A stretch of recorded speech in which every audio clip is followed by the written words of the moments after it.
Seja bem-vindo ao Evangelho é Vida, a carta aos Hebreus. Graça e paz, o Evangelho é vida. Nós estamos falando a respeito do livro de Hebreus. Estamos falando do versículo 2 de Hebreus 1. Nós vamos continuar nosso estudo hoje. Se prepare, vamos aprender mais. Quero ler aqui Hebreus 1 e o 2. Havendo Deus antigamente falado, muitas vezes e de muitas maneiras aos pais, pelos profetas, nestes últimos dias nos falou pelo Filho. Então, veja que nós já estamos estudando que nesses últimos dias Deus falou pelo Filho. Agora, se Deus falou pelo Filho, nós vamos começar a estudar um pouco mais a respeito desse falar de Deus pelo Filho. Veja, nós precisamos enfatizar que nós estamos nos últimos dias, e os últimos dias foi inaugurado por Cristo na cruz e na ressurreição, e no dia de Pentecostes Pedro disse, é os últimos dias, há 2000 anos atrás. Deus vem falando pelo Filho agora, não mais como antigamente. Então, para nós entendermos Hebreus capítulo 1, verso 2 aqui, a parte A, nós vamos nos reportar para Mateus no capítulo 17, no verso de 1 ao 9, está narrando a história de Jesus subindo ao monte, convidando Pedro, Tiago e João para subir com ele. E ali no alto do monte, Jesus se transfigurou diante deles. Foi uma cena extraordinária. O rosto de Cristo resplandeceu como o sol do meio-dia. As vestes se tornaram brancas como a luz. Jesus, ele se mostrou glorificado aos discípulos. Jesus antecipou aos discípulos como ele seria depois da ressurreição, na glorificação, na eternidade. Era uma cena mirabolante. Cristo, que estava na forma de homem, em carne, agora ele se transforma diante de Pedro, Tiago e João. No versículo 3 de Mateus 17 diz que apareceu Moisés e Elias falando com ele. Então era uma cena muito grande e de repente aparecem esses dois personagens, Moisés e Elias. Então nós temos Cristo, que é o Filho de Deus, que é Deus. Nós temos aqui representado por Pedro, Tiago e João a igreja, porque Pedro, Tiago e João está representando aqui a igreja, a eclésia, os tirados para fora de Adão, os enxertados em Cristo. E aparece Moisés e Elias. Moisés e Elias estavam conversando com Jesus a respeito da cruz, a respeito da morte, a respeito da remissão, da redenção, da salvação de todas as coisas, do que o próprio Moisés e do que o próprio Elias havia falado em seus ministérios a respeito de Cristo, visto que, como nós bem atentamos, os profetas antigamente falavam a respeito do Filho, e eles estavam ali no monte da transfiguração, justamente falando a respeito das profecias, das visões que eles tiveram e o cumprimento delas em Cristo. Dom Pedro, representando aqui a igreja, ao ver aquela cena estrondosa de Cristo glorificado com vestes brancas, com uma luz muito forte, Pedro faz uma sugestão quando aparece Moisés e Elias. Então no versículo de número 4, Pedro, tomando a palavra, disse a Jesus, Senhor, bom é estarmos aqui. Claro, era maravilhoso estar ali, Se queres, façamos aqui 3 tabernáculos, um para ti, um para Moisés e outro para Elias. Veja que Pedro tomou a palavra e falou algo sem sentido algum. Bom, a princípio parecia ter sentido. Bom, vamos ficar aqui, vamos fazer 3 habitações, vamos estabelecer 3 pontos aqui, 3 casas, uma para o Senhor é o centro de tudo, mas o Senhor sendo o centro de tudo, vamos colocar também do seu lado direito e do seu lado esquerdo Moisés e Elias. Veja que Pedro estava falando para que no tempo da igreja continuasse a ter o ministério da lei, que é Moisés, e o ministério dos profetas, que é Elias. Então essa era a sugestão. Essa era a sugestão de Pedro ali diante do Cristo glorificado. Nós temos o Senhor glorificado e nós vamos agregar ao Cristo glorificado a lei e os profetas. Então olha só, o versículo de número 5 diz assim: estando ele ainda a falar, olha só, nem acabou de falar. Para Deus era uma bobeira tão grande o que Pedro estava falando que ele nem acabou de falar. E eis que uma nuvem luminosa os cobriu. Agora aparece uma nuvem luminosa. Então veja, tem o Cristo glorificado, Pedro, Tiago e João representando a igreja, Moisés e Elias representando a lei e os profetas. E agora no versículo 5 aparece a nuvem luminosa que os ilumina, falando do Espírito Santo. Então vem o Espírito Santo e da nuvem saiu uma voz que dizia. Então o Espírito de Deus veio trazer clareza para Pedro e também para Tiago e João, que tinham o mesmo sentimento. E agora vem essa nuvem luminosa que aponta aqui para o Espírito Santo, né? E sai da nuvem, não deixa nem Pedro acabar de falar, o seguinte dizer: este é meu filho amado, em quem me comprazo, escutai-o. O Espírito Santo estava falando ali. A voz de Deus estava dizendo ali para Pedro, Tiago e João: na era da igreja, somente Cristo é necessário, só devemos ouvir a Jesus. Então, Pedro estava propondo ouvir Moisés, ouvir Elias, continuar com o ensino de Moisés, continuar com o ensino de Elias, continuar com a lei e com os profetas.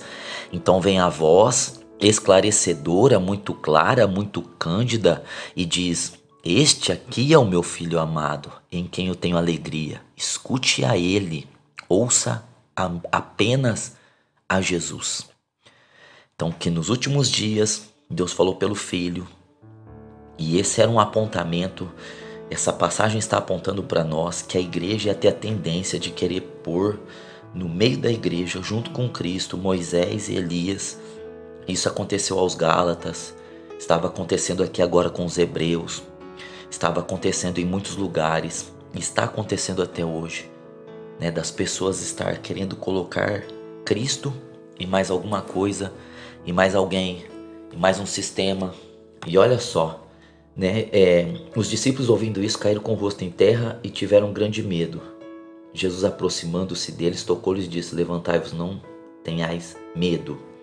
E erguendo os olhos, não viram mais ninguém senão Jesus. Então eles ficaram com medo, porque quando tira Moisés e Elias, realmente as pessoas não sabem como viver, porque se tira a lei e as profecias, as pessoas vão viver como? Então está dando a direção para nós aqui. E quando eles abriram os olhos, ergueram os olhos, só estava quem ali? Jesus. Então na igreja, nos últimos dias, na dispensação da graça, no período em que nós estamos vivendo, no agora, no hoje, nesse exato momento, que esse exato momento, assim como há 2000 anos atrás, somente Jesus é necessário. Moisés e Elias desapareceram e ficou só Jesus. Os hebreus estavam querendo anjos, eles estavam querendo Moisés, eles estavam querendo Josué, eles estavam querendo Arão, eles estavam querendo o tabernáculo, sacrifícios. A mesma inclinação que Pedro, Tiago e João estavam tendo ali no Monte da Transfiguração para fazer 3 tendas e estabelecer Jesus, Moisés e Elias, eles também estavam agora que aos hebreus tendo essa mesma inclinação a colocar algo junto com Cristo. Então veja que Jesus é o único que deve ser ouvido. Então a gente tem que ouvir Jesus em toda a Bíblia, de Gênesis a Apocalipse. Então veja que se nós lermos aqui também, né, o Evangelho de João, no caso, o Evangelho de João, no capítulo 1, olha só, que também é um texto que mostra a natureza de Cristo, como nós vimos falando, e Cristo é superior a tudo. Então a voz de Deus lá no Monte da Transfiguração diz assim: este aqui é o meu Filho amado, em quem eu tenho alegria. Eu tenho alegria nele, eu me comprazo nele, vocês ouçam a ele. Então nós devemos ouvir a Jesus, certo? E agora em João aqui, no capítulo 1, no princípio era o Verbo, e o Verbo estava com Deus, e o Verbo era Deus. Ele estava no princípio com Deus. Todas as coisas foram feitas por ele, e sem ele nada do que foi feito se fez. Nele estava a vida, e a vida era a luz dos homens. Então veja que Jesus é o Verbo. Jesus é o Logos, né? No grego, a palavra estabelecida, a palavra fincada, a palavra de Deus, o Logos. Veja, é Jesus que é o Logos. Ninguém é Logos. Os profetas tinham o Logos. Os profetas tinham parcelas do Logos, mas não eram o Logos. Jesus é o Logos. Ele não só tem parcelas de revelação, como ele é a própria revelação. Então ele é a palavra, né? Olha só em Apocalipse aqui. Quero abrir para você em Apocalipse, né? Falando aqui uma passagem no capítulo 19, no verso 13. Está dizendo assim, ó: ele estava vestido com um manto salpicado de sangue, seu nome é a palavra de Deus. Então veja que está falando do Cristo glorificado e o Cristo que está voltando na sua segunda vinda para a batalha do Armagedon. E João está vendo o Cristo agora retornando, e João aponta o nome de Jesus. O nome dele é a palavra de Deus, o Logos de Deus. Então veja que nós não temos que ficar buscando parcelas de palavras se Jesus é a palavra. Jesus é a manifestação plena, completa, cabal, perfeita, total do que Deus é, do ensino, da revelação. Jesus, nele, em Jesus estão todos os tesouros de sabedoria, de conhecimento. Paulo diz, né, em Romanos 11, ó profundidade das riquezas, da sabedoria e do conhecimento de Deus. É Cristo, ele é a palavra. Aqui em João também, né, no Evangelho de João, no capítulo 1, no verso 14, diz assim: e esse verbo se fez carne e habitou entre nós. Então veja, esse verbo que era no princípio, que estava com Deus no princípio, que todas as coisas foram feitas pelo verbo no princípio. Aí no versículo 14 de João diz: e o verbo se fez carne e habitou entre nós, morou entre nós, fez casa entre nós.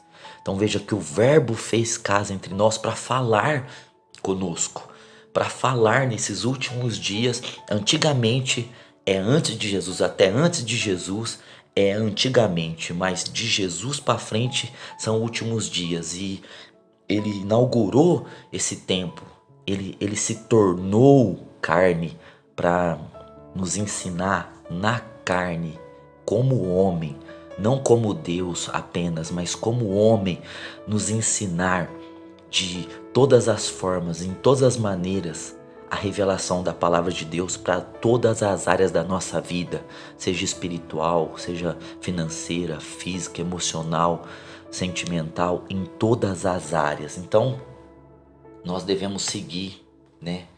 Como disse Deus, falou na nuvem luminosa, né? Deus falou ali na nuvem luminosa: esse é o meu filho amado. É esse aqui, ó. Esse que vocês devem ouvir, né? E nesses últimos dias, né, Hebreus 1:2, Deus está falando pelo Filho. Então olha só. E aqui também no livro de Hebreus, vai falar para nós aqui no capítulo 2, no verso 14, algo muito importante para nós, para nossa fé. Portanto, visto que os filhos participam da carne e do sangue, olha só, Nós, os homens, nós que somos filhos de Deus, nós participamos da carne, né? Da natureza, do sangue, desse corpo frágil, né? Desse corpo limitado, desse corpo que precisa de cuidados. Também ele, falando de Jesus, né? Participou das mesmas coisas.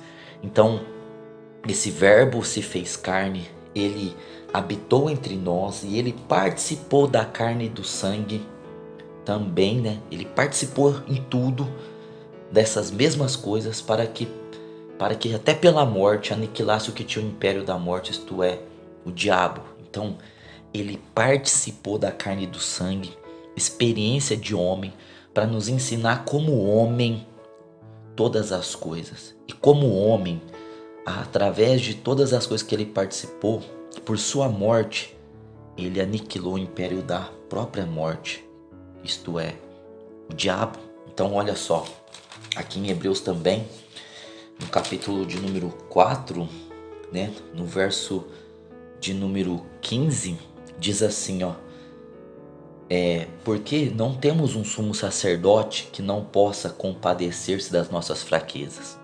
Ou seja, o sacerdote era aquele homem que intercedia a Deus pelo povo. Cristo é chamado aqui de sumo sacerdote. Então, nós não temos um sumo sacerdote que não possa compadecer das nossas fraquezas, mas que, como nós, em tudo foi tentado, mas sem pecado. Ou seja, ele participou dessas mesmas coisas da carne e do sangue, das fraquezas, foi tentado em tudo, sem pecado, e agora ele é o sumo sacerdote que intercede por nós. Então veja que a vida de Cristo, o ensino de Cristo, as palavras de Cristo, a pessoa de Cristo, tanto quanto Deus homem, homem Deus, em sua obra, em sua vida, está nos ensinando e está nos esclarecendo como viver o nosso chamado, como viver a nossa vida. Então veja que em 1 João também, nós vamos ver aqui, 1 João, no capítulo de número 1, no verso de número 1 e 2, diz assim, ó, o que era desde o princípio, falando quem era desde o princípio, né?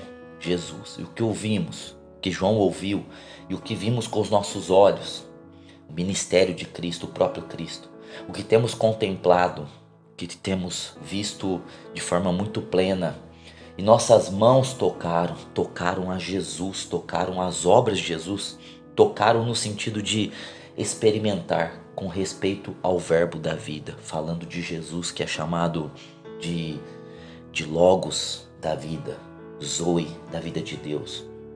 Pois a vida já foi manifestada e nós a vimos. Dela damos testemunho e anunciamos a vida eterna que estava com o Pai e nos foi manifestada. Então veja que Jesus se manifestou de forma poderosa, revelando vida. Então, por isso que eu estou dizendo que o Evangelho é vida, certo? O Evangelho é vida. O Evangelho não é lei, não é Moisés. A igreja não é Israel, a igreja não é lei. E a igreja não é profecia. A igreja é vida, porque Cristo manifestou dando vida. Ele é o verbo, ele é a palavra da vida. Ele é a palavra que nos faz viver, não só sobreviver, viver. As interpretações erradas de hoje. Então, o erro de interpretação dentro do que nós estamos estudando agora é querer colocar Moisés e Elias quando Deus disse que Moisés e Elias não devem estar mais presentes. Esse é o erro. E daí descende todos os erros que nós temos visto de pessoas que colocam Jesus, sim, elas pregam Jesus, mas elas agregam, como aos Gálatas, como aos Hebreus estava acontecendo, até aos Romanos um pouco. Elas agregam alguma coisa a Cristo. Então, para elas sustentarem até o jeito de cultuar, o jeito de levar a igreja, elas precisam de Moisés e elas precisam de Elias. Ou seja, elas precisam da lei, porque a lei vai nos dizer que nós não temos e que nós temos que fazer algumas coisas para ter. Então aí vai entrar, você não tem e você tem que buscar. Você não tem, você tem que fazer a campanha com envelope no fim. Você não tem e por isso você tem que fazer o jejum e trazer um voto no fim. Você não tem e por isso você tem que fazer isso para a igreja, isso para o pastor, isso para fulano, para Beltrano, porque você não tem. Então você tem que buscar, você tem que ter uma vida de busca. Então a lei é isso. A lei é fazer a gente buscar coisas intermináveis e nunca tê-las, nunca alcançá-las. Jesus é vida, Jesus já fez, nós já somos em Jesus, nós já fomos abençoados. E Elias, que é o negócio de falar em nome de Deus, querendo guiar as pessoas, levando as pessoas a fazer coisas ou a pensarem que elas têm alguma coisa que talvez elas nem tenham. Então olha só, esse é o erro hoje de colocar, infelizmente, Moisés e Elias junto. De querer viver esse sistema de ir buscar uma revelação, buscar uma bênção, buscar uma palavra, buscar alguma coisa, ao invés de viver Jesus. Porque Jesus é a palavra, como nós falamos. O nome de Jesus é a palavra. Ele é o verbo da vida que se manifestou. Aplicação pessoal. Nós vamos aplicar então essa verdade na nossa vida, tirando tudo que está tomando o lugar de Jesus na nossa vida. Seja religioso, seja algo que a gente fique buscando como se nós não tivéssemos. Nós temos que entender que Jesus é o alfa e o ômega. Ele é a plenitude de Deus em nós. Ele nos preenche em tudo. Então, quanto mais a gente tirar as coisas, como o próprio a voz veio, esse aqui é meu filho, a ele vocês devem ouvir. Quanto mais nós fizermos isso, quanto mais nós abrirmos os olhos e ver só Jesus, melhor para a nossa vida, melhor para o nosso ministério, melhor para nossas finanças, melhor para a nossa saúde, porque nós vamos estar colocando e deixando apenas Cristo em nossa vida. Então não é Cristo e a autoajuda, não é Cristo e os coaches, não é Cristo e mais nada, é só Cristo. Então nós vamos viver esse evangelho que é só Cristo. Que Deus abençoe você e até a próxima, no nome do Senhor Jesus. Obrigado por ouvir o Evangelho é Vida. Se inscreva em nossos canais no YouTube, TV Aviva e Ministro de Fogo. A vida está em você. Até a próxima!